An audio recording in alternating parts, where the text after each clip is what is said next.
Hello student, welcome to my other video. तो इस video में बात करेंगे हम क्वेश्चन नंबर सेकंड की एंड इसके बाद ये चैप्टर फिनिश हो जाएगा। ठीक है, तो नाउ स्टार्ट कर लेते हैं। एज ए प्रीवियस इंट्रोडक्शन मैंने आपको एक फॉर्मूला बताया था बेटा, उसी पर बेस है सॉल्यूशन कर रहे हैं। फर्स्ट का वो यहाँ पे यूजिंग फॉर्मूला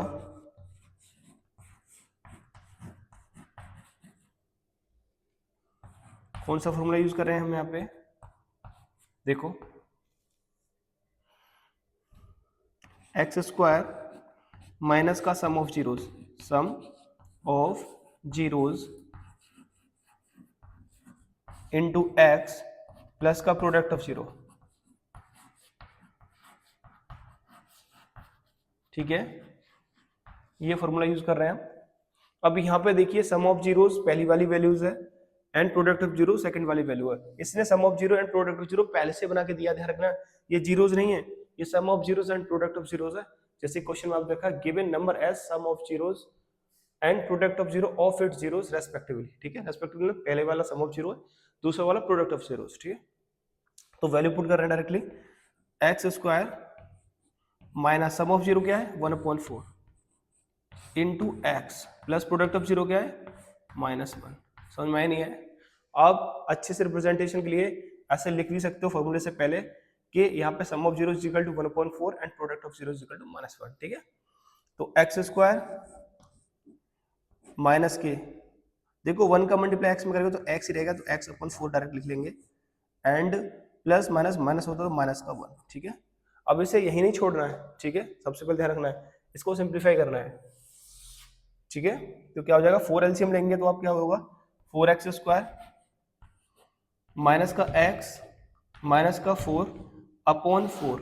ठीक है, समझ में आई नहीं आई? अब क्या करना है यहाँ पे, ये जो आपको 1/4 है इसको बाहर निकालना है। 1/4 ब्रैकेट के अंदर 4x स्क्वायर माइनस का x माइनस का 4। ठीक है, समझ में आई नहीं आई? अब ये जो 1/4 है ना, ये एक कांस्टेंट वैल्यू मान लेंगे इसे। ठीक है, तो यहाँ पे इसकी जगह पे मैं k लिख दूंगा, 4x स्क्वायर माइनस का x माइनस का 4। तो यहाँ लिख देंगे रिक्वायर्ड क्वाड्रेटिक पॉलिनोमियल, क्या हो जाएगी क्वाड्रेटिक पॉलिनोमियल बेटा हमारी 4x स्क्वायर माइनस का x माइनस का 4। ध्यान रखना। ठीक है, सिंप्लीफाई करने के बाद जो वैल्यू नीचे आएगी डिनोमिनेटर में उसे कोफिशिएंट मानेंगे। ठीक है, कांस्टेंट वैल्यू मान लेंगे के। समझ में नहीं आई? और आंसर में सिर्फ भीतर वाली वैल्यू को लिखेंगे हम, ये ध्यान रखना कंसेप्ट को। ठीक है, चाहो तो आप के ना मान के यहीं से डायरेक्ट लिख दो, पर ये प्रॉपर तरीका है। ठीक है, आप जो भी फ्रैक्शनल वैल्यू बन रही है यानी डिनोमिनेटर में जो वैल्यू है उसे क्या मानेंगे कांस्टेंट वैल्यू मान लेंगे। ठीक है ना, समझ में नहीं आई? ठीक है, चलो इसका अगला पार्ट करते हैं और चीजें क्लियर होंगी। ठीक है, तो फॉर्मूला तो वही यूज हो रहा है, तो इसमें चेंज करने की जरूरत नहीं है।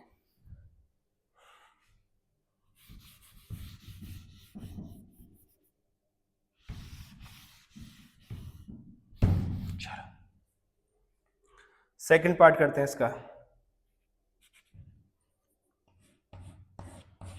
सेकंड पार्ट में क्या दे रखा है आपको, एक्स स्क्वायर माइनस का सम ऑफ जीरोस तो √2 दे रखा है, तो √2x एंड यहाँ प्लस का 1/3।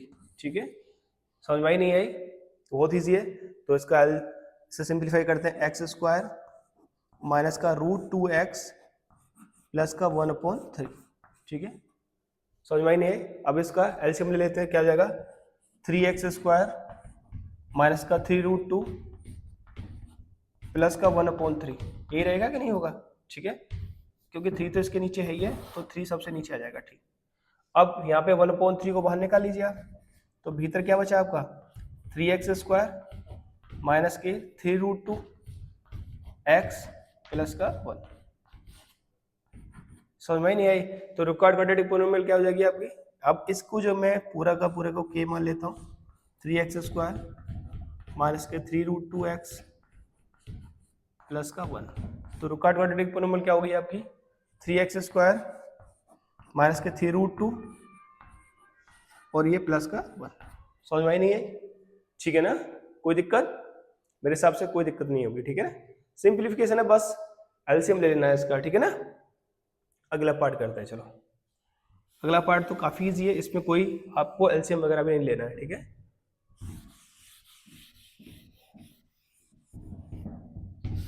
देखो एक्स स्क्वायर माइनस का 0 दे रखा सम एंड √5, ठीक है ना।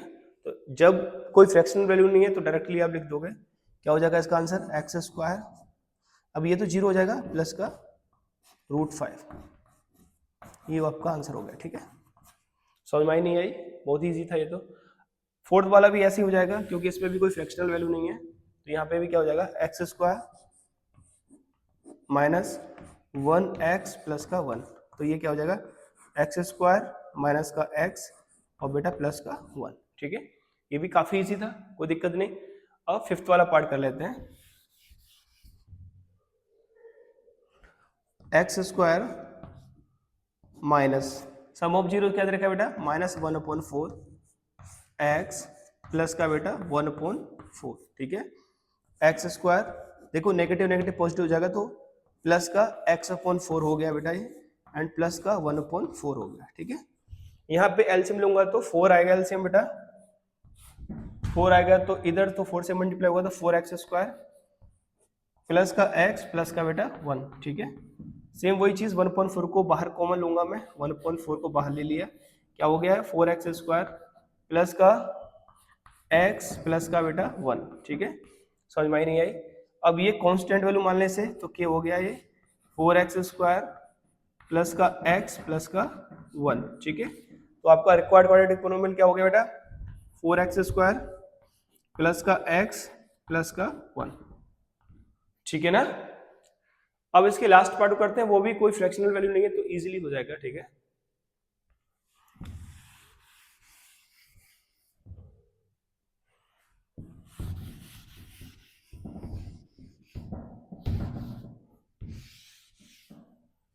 देखो इसका लास्ट पार्ट कर रहे हैं हम vi, ठीक है। तो x square minus sum of zero क्या है, यहाँ पे 4 है बेटा, प्रोडक्ट ऑफ जीरो क्या है 1 है, तो एक्स स्क्वायर माइनस का 4x प्लस का 1, ये आपका क्या हो गया आंसर, ठीक है। तो होप कर रहा हूँ ये चैप्टर फिनिश हो गया है, आपको अच्छे से समझ में आया होगा। जो भी चीज़ समझ में नहीं आया कमेंट बॉक्स में पूछ लीजिएगा। मिलते हैं नेक्स्ट चैप्टर के साथ।